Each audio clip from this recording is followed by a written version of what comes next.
하나님 말씀 우리 사도행전 9장 10절부터 19절까지 우리 함께 읽겠습니다. 사도행전 9장 10절부터 19절까지입니다. 그때에 다메섹에 아나니아라 하는 제자가 있더니 주께서 환상 중에 불러 이르시되 아나니아야 하시거늘 대답하되 주여 내가 여기 있나이다 하니 주께서 이르시되 일어나 직가라 하는 거리로 가서 유다의 집에서 다수 사람 사울이라는 사람을 찾으라. 그가 기도하는 중이니라.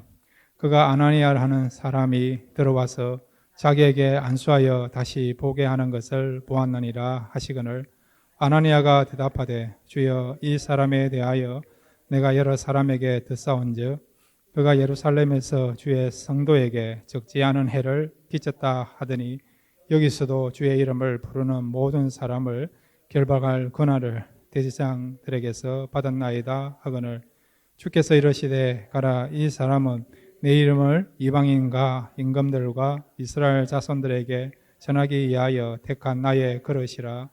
그가 내 이름을 위하여 얼마나 고난을 받아야 할 것을 내가 그에게 보이리라 하시니 아나니아가 떠나 그 집에 들어가서 그에게 안수하여 이르되 형제 사울아, 주고 내가 오는 길에서 나타나셨던 예수께서 나를 보내어 너로 다시 보게 하시고 성령으로 충만하게 하신다 하니 즉시 사울의 눈에서 비늘 같은 것이 벗어져 다시 보게 된지라. 일어나 세례를 받고 음식을 먹음에 강건하여 지니라. 아멘. 우리 다시 한번 기도하겠습니다. 하나님, 이 시간 말씀 듣기를 원합니다. 이 말씀으로 다시 한번 우리가 성령으로 충만되게 하여 주시고 이 말씀으로 다시 한번 영적으로 강해질 수 있는 귀한 시간 될 수 있도록 말씀 가운데 역사하여 주시옵소서. 예수님의 이름으로 기도드렸습니다. 아멘. 할렐루야. 오늘 말씀을 통해서 다시 한번 영적으로 강해질 수 있는 또 영의 양식을 먹고 힘을 얻을 수 있는 귀한 시간 되시기를 바랍니다. 지난주에 이어서 오늘 사울의 회심에 대해서 우리가 또 함께 붙잡고 또 교훈을 삼아야 될 내용들에 대해서 살펴보도록 하겠습니다. 이 사울이라는 사람은 처음부터 예수를 믿는 사람이 아니었죠. 교회와 또 복음에 걸림돌이 되었고 또 원수되었던 그런 사람인데 주님의 강권적인 역사로 말미암아 이 사울이 예수를 믿는 사람 정도가 아니고 복음을 전하는 일에 정말 생명 걸고 최선을 다하게 되는 사도가 된 것을 우리가 알고 있지 않습니까? 그래서 이 사도 바울이 결국 예수님을 믿고 복음을 또 전가하는 그런 하나님의 사람이 되어서 이 사도 바울의 헌신과 사역 때문에 초대교회가 세워지는 일에 있어서 정말 귀하게 쓰임받은 인물이 된 사람이 사도 바울인 것을 우리가 알고 있습니다. 그런데 오늘 본문은 이제 사도 바울이 사도로 세움을 받는 그런 사건이 나타나는 내용이에요.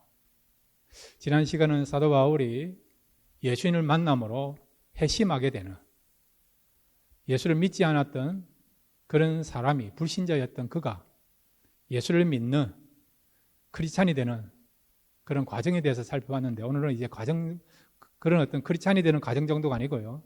이제는 복음을 단단하게 증거하는 사도가 되는 그런 어떤 놀라운 변화가 일어나는 것을 오늘 본문을 통해서 우리가 살펴볼 수 있습니다. 그래서 이 사도 바울의 회심 또 그가 이렇게 사도로 쓰임받는 이 내용을 통해서 하나님 우리에게 주시고자 하는 교훈을 함께 생각하도록 하겠습니다. 첫 번째로 한번 따라해 주시기 바랍니다.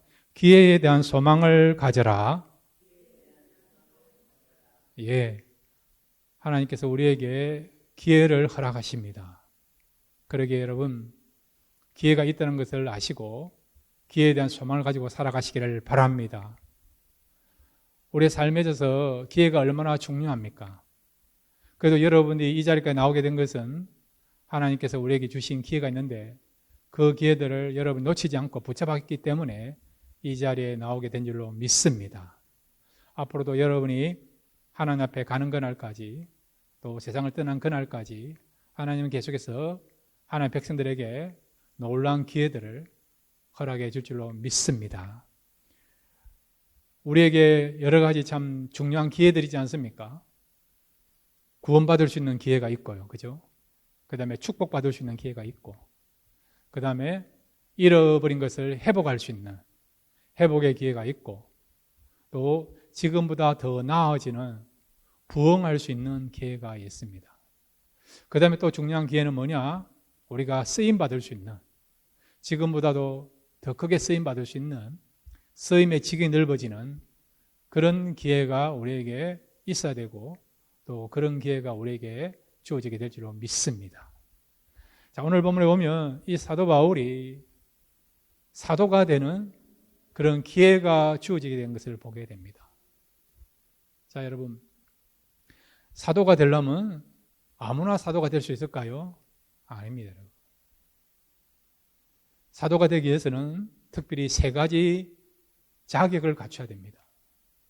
첫째는 예수님과 3년 동안 공생의 사역을 같이 해야 되고요.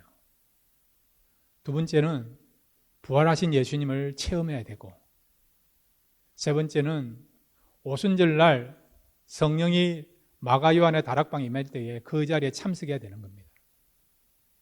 이 세 가지 자격을 갖춰야만이 사도가 될 수 있습니다. 근데 사도 바울은 사도가 되기에는 이 세 가지 자격을 갖춘 사람이 아니에요, 여러분. 예수님과 3년 동안 공생의 생활을 함께 했던 사람도 아니고, 부활하신 주님을 체험한 적도 없었고, 그 다음에 여러분, 오순절날 그 다락방에 그곳에 참여해서 예배를 드리거나 기도했던 사람이 아니에요.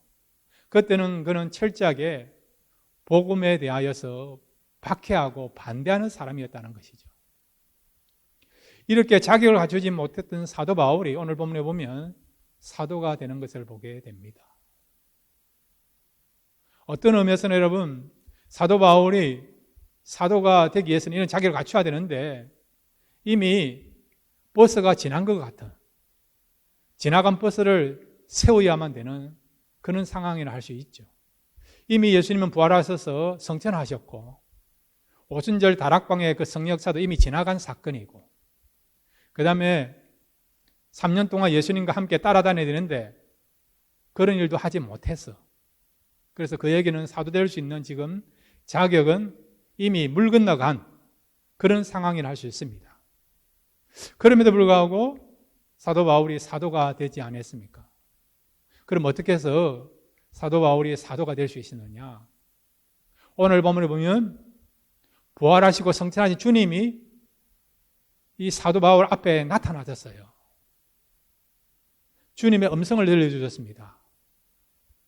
그리고 주님께서 사도 바울을 향하여 그를 사도로 삼으시려고 하는 그런 계획을 갖고 있는 것을 또 말씀하고 있는 것을 보게 됩니다.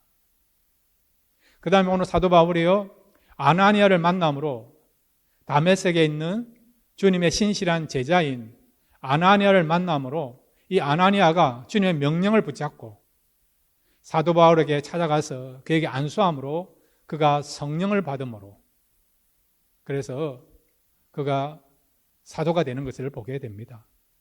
자, 여러분, 사도행전 9장 15절 말씀 우리 함께 읽겠습니다. 시작. 주께서 이르시되 가라, 이 사람은 내 이름을 이방인과 임금들과 이스라엘 자손에게 전하게 하여 택한 나의 그릇이라. 아멘. 이게 나의 그릇은 사도라는 거예요.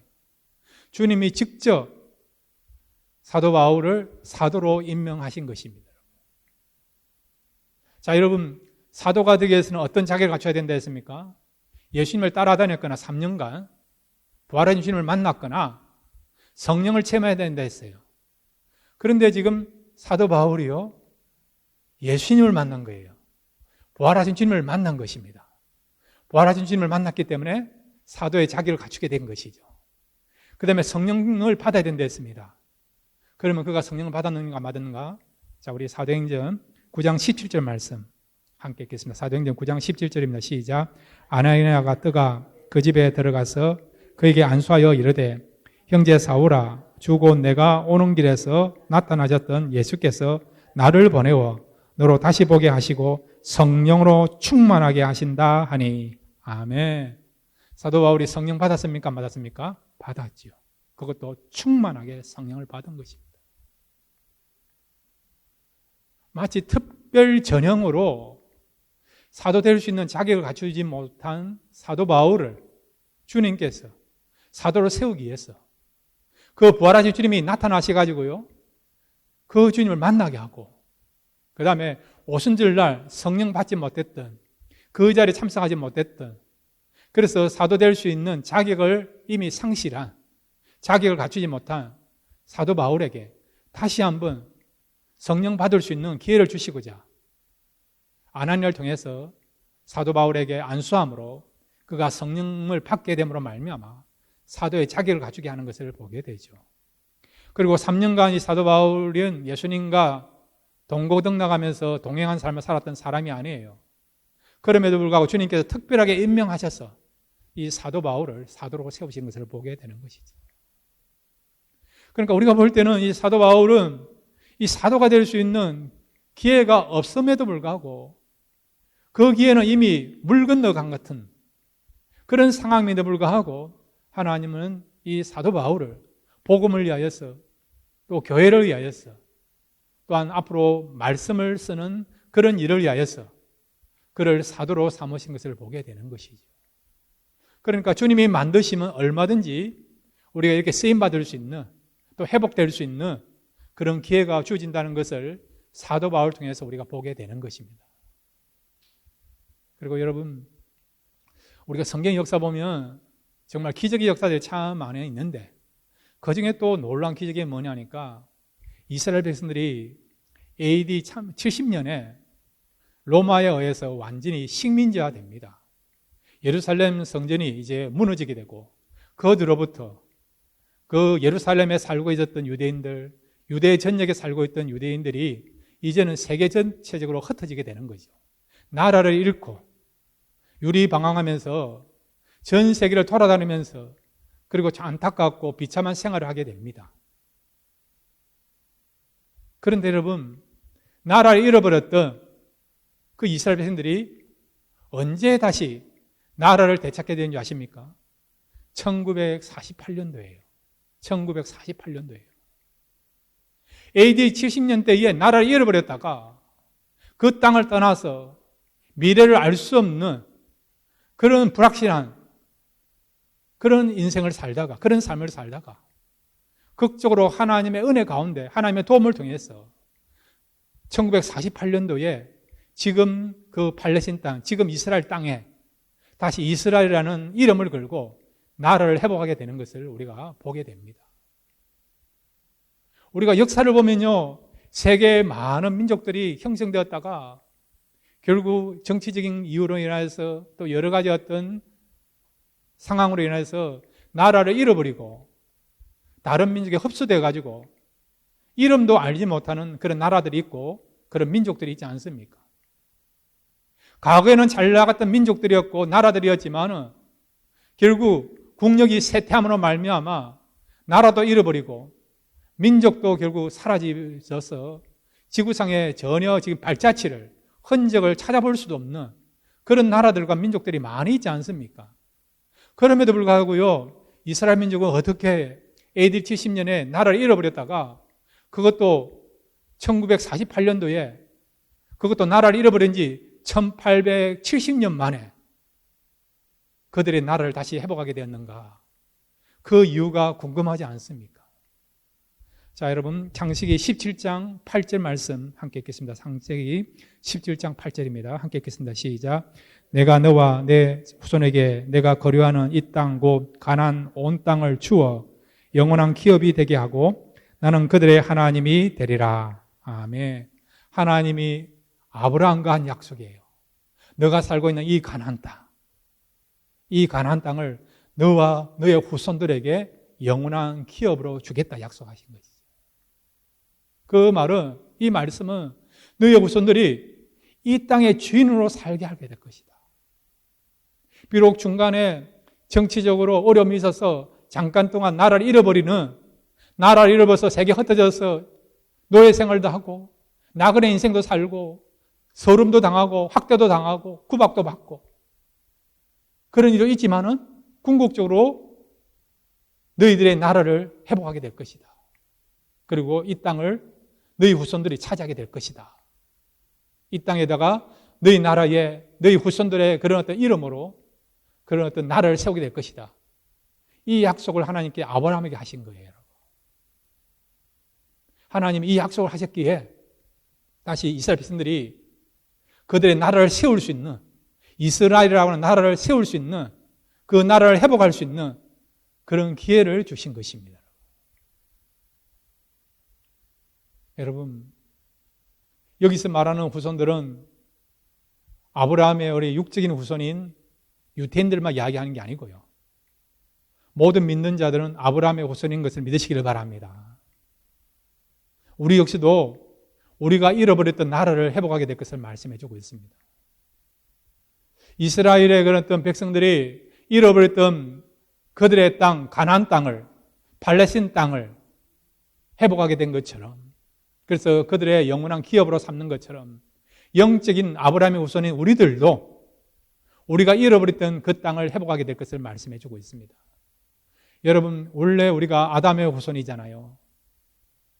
하나님이 아담을 통해서 주셨던 그 사명과 그 축복은 무엇입니까? 낙원에서 영원토록 사는 거예요. 낙원에서 여러분. 그런데 그 죄로 말미암아 그 낙원에서 쫓겨난 거 기억나지 않습니까? 근데 하나님은요, 예수 그리스도 통해서 다시 하나님의 그 꿈을 이루어 가기를 원하신 것이죠. 비록 이 땅의 낙원이 아니고 죄도 없고 고통도 없고 슬픔도 없고 눈물도 없고 진정한 기쁨과 평강과 그리고 은혜와 그 영광만 있는 영생을 삶을 살 수 있는 천국에서 살 수 있는 다시 우리가요 하나님 나라 천국을 회복할 수 있는 그런 은혜를 우리에게 베풀어 주신 것이죠. 그래서 이 말씀은요, 이 땅 곧 가나안 온 땅을 주어 영원한 기업이 되게 하고, 이스라엘 백성들에게는 이 땅에서 그들의 나라를 회복하게 될 것을 약속하고 있지만은, 그러나 영적인 그런 아브라함의 후손 우리들에게는 이 땅이 아닌 하나님 나라에서 영원토록 살 수 있는, 하나님 나라를 영원한 기업으로 삼을 수 있는 그런 은혜를 우리에게 베풀어 주실 것이고, 그런 기회를 우리에게 주실 것을 말씀하고 있는 것입니다. 사랑하는 성도 여러분, 하나님이 역사하시면 얼마든지 우리가 다시 한번 회복할 수 있는, 또한 잃어버렸던 것을 되찾을 수 있는 그런 기회가 주어지겠기로 믿습니다.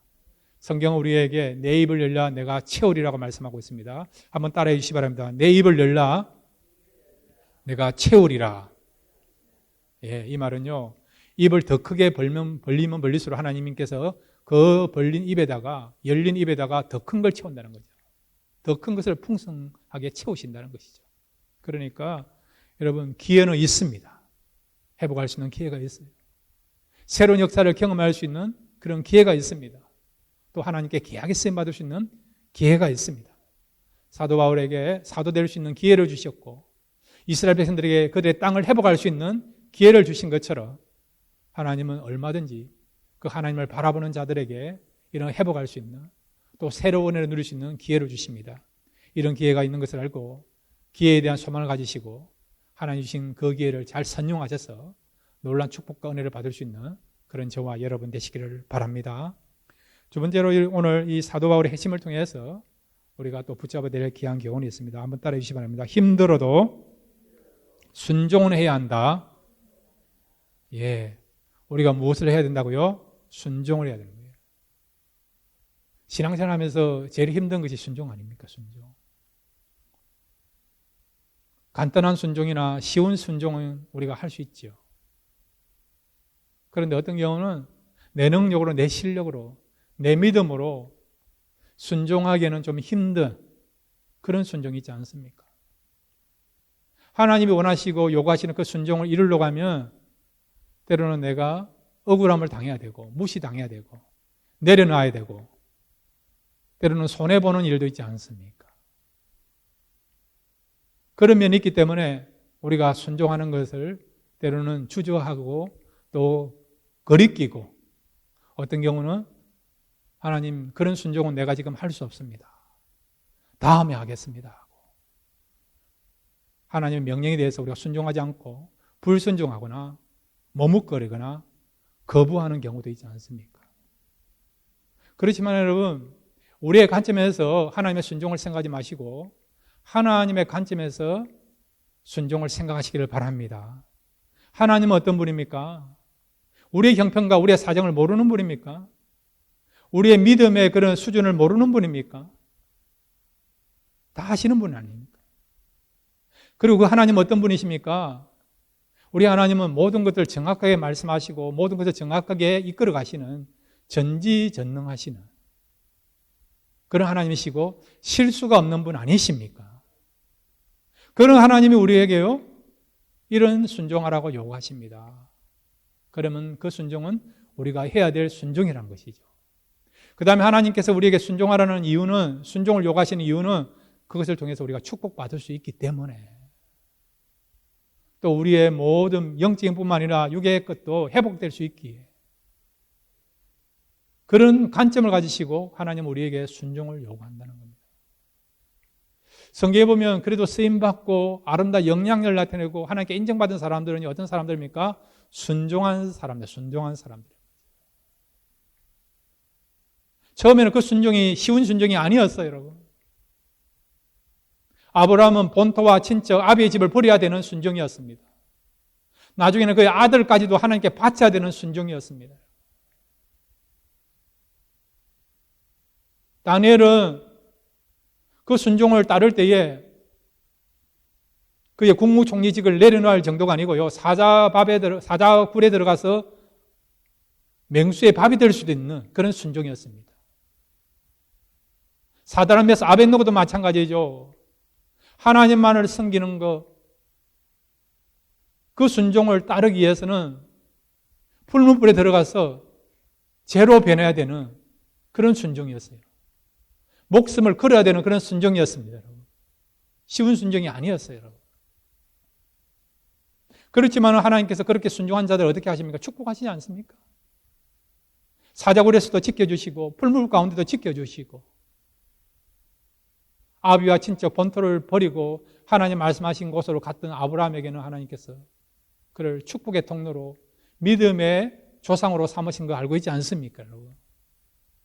그러니까 우리가 이 순종한 사람들의 결과를 보면 처음에는 그 순종이 힘들었지만은 그럼에도 불구하고 그 순종을 통해서 축복받고 귀하게 쓰임받은 것을 볼 때에, 아, 하나님 우리에게 순종하라고 하신 이유는 우리로 하여금 더 큰 축복의 길로, 은혜의 길로, 성장의 길로 우리를 이끌어가기 위하여서 그런 하나님 뜻 가운데서 이런 순종을 요구하고 계시구나, 우리가 이런 진리를 우리가 발견할 수가 있는 것입니다.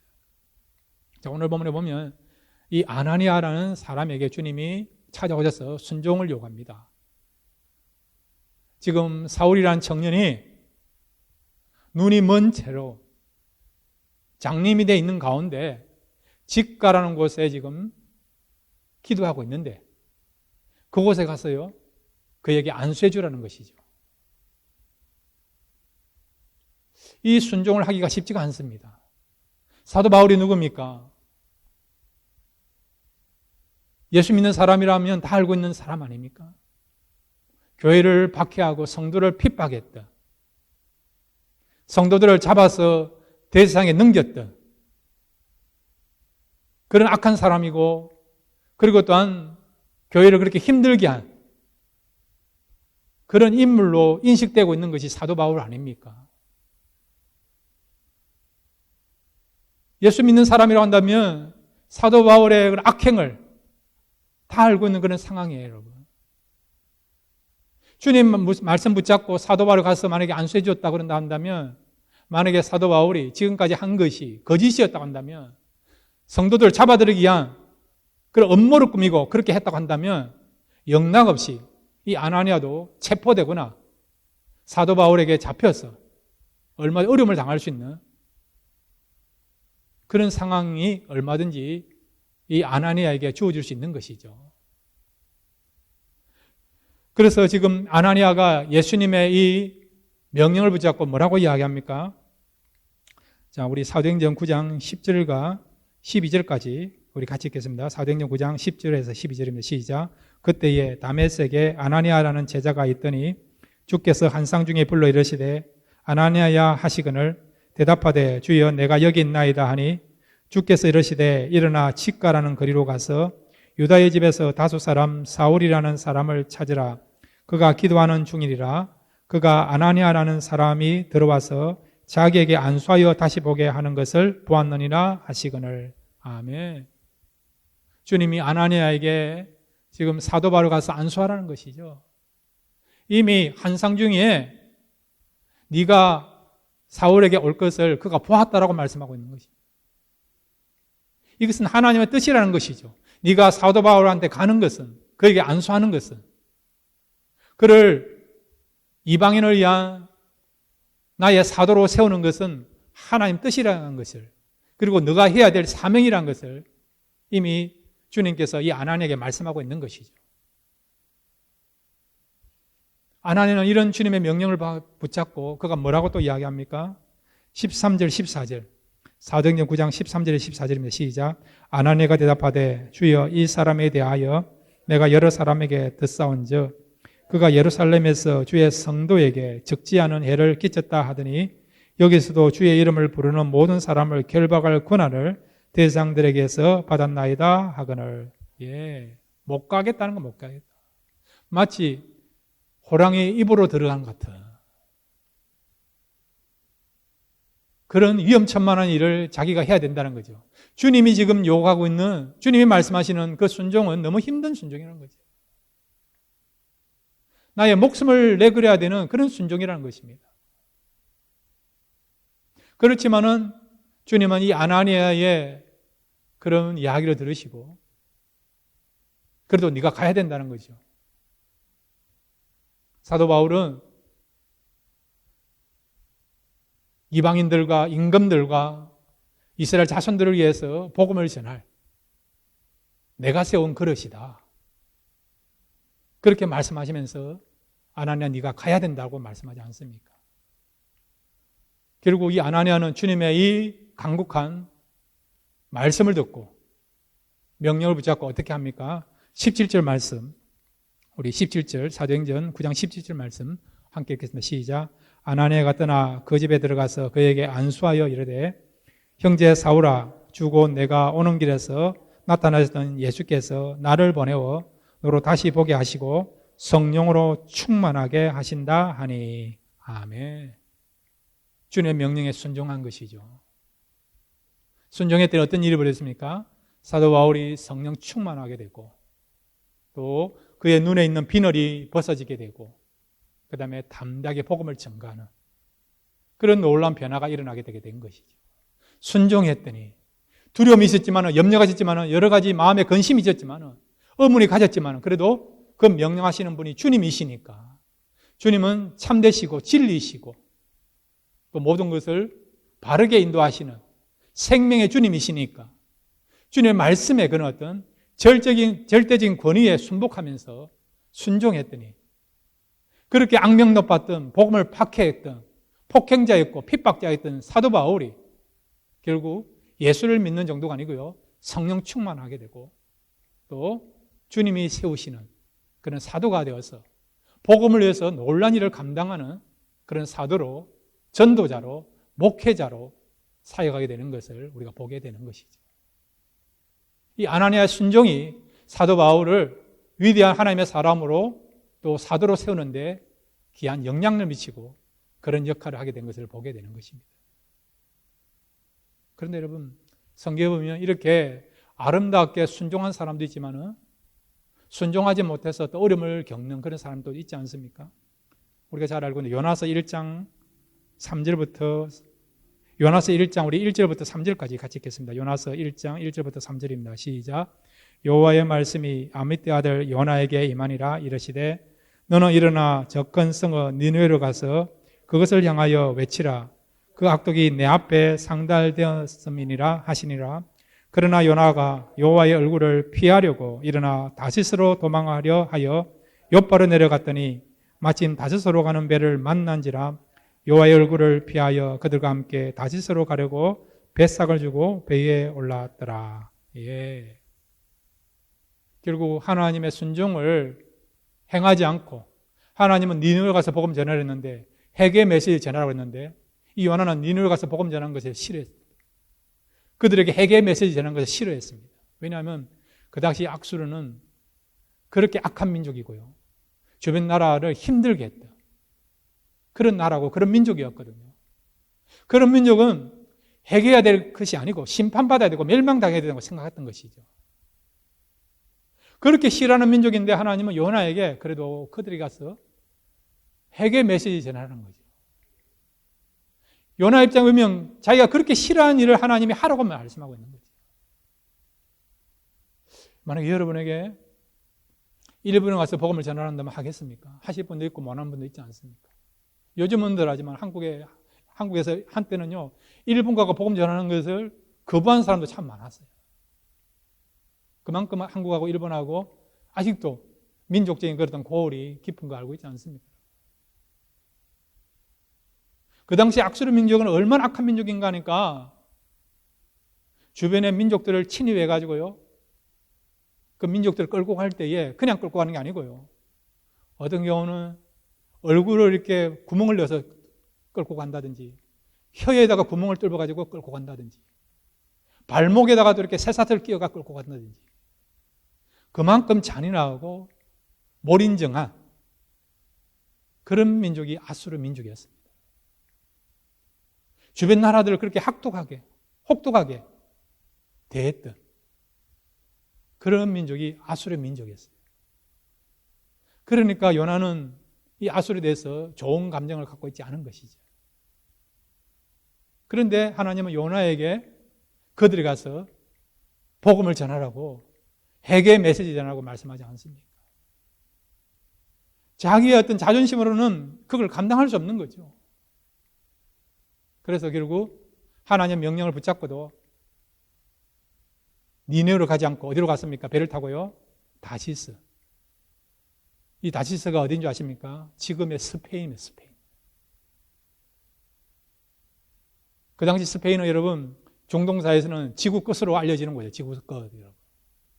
사도 바울이 로마에 있을 때에 기회만 되면 스페인까지 가겠다 이야기 하지 않습니까? 스페인까지 가겠다. 스바냐로 가겠다고 말씀하지 않습니까? 그 말은 그 당시 이 스페인, 스바냐가 지구 끝이니까 지구 끝까지 복음 전하면 예수님이 올 거라고 생각하고 그의 당대에 예수님이 오실 것을 바라보면서 빨리 복음 전하면 주님이 오실 거라고 믿고 그가 스페인까지 복음 전하려고 그런 마음을 가지게 된 것이죠.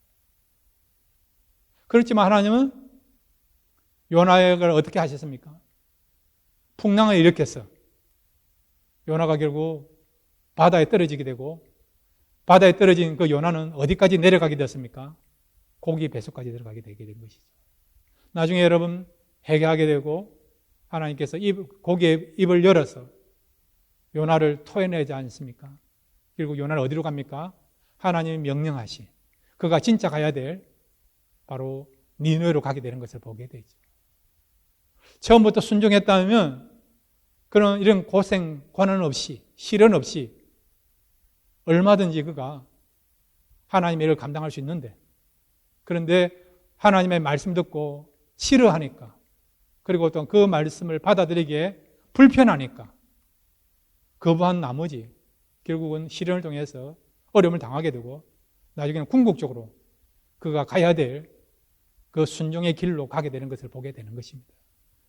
사랑하는 성도 여러분, 순종을 요구하실 때에 성령께서 우리에게 순종하라고 말씀대로 실천하라고 그런 감동 주실 때에 그 순종만 바라보지 마시고요. 어떤 순종의 내용인가 그게 초점 맞추지 마시고 그 순종을 요구하시는 하나님이 어떤 분인가 성령님이 어떤 분인가를 꼭 먼저 생각하시길 바랍니다. 바로 우리 하나님은요, 또 우리 성령님은, 우리 예수님은 우리가 잘 되기를 원합니다. 축복받기를 원합니다. 더 성장하기를 원합니다. 하나님께 영광 돌리기를 원합니다. 그리고 하나님 뵀을 때에 정말 잘 살았다. 충성된 삶을 살았다. 그렇게 칭찬받기를 원하신 분이 하나님이십니다. 그래서 하나님께서 우리에게 더 축복받으라고 우리의 지경이 더 넓어지라고 또 하나님을 위해서 더 아름다운 삶을 살아라고 그런 중심 가운데서 그런 목적 가운데서 우리에게 순종을 요구하십니다. 그러면 여러분 날마다 우리에게 말씀을 듣는 가운데 기도하는 가운데 여러분이 또 성경을 읽는 가운데 하나님께서 이것을 요구하라고, 이것을 실천하라고 명령하실 때 그 명령을 저버리지 않고 그대로 순종하시면 여러분의 남은 생애가 지금보다 더 축복받고 또 하나님을 기쁘시게 하고 또 여러분의 쓰임의 지경이 넓어지는 그런 역사가 일어나게 될 줄 믿습니다. 오늘 아나니아처럼 순종함으로 사도 바울이라는 위대한 하나님의 사람을 만드는 데 기약이 쓰임받은 것처럼 저도 하나님의 그 아름다운 위대한 일에 기약이 쓰임받을 수 있는 그런 저와 여러분 되시기를 주님의 이름으로 축원드립니다.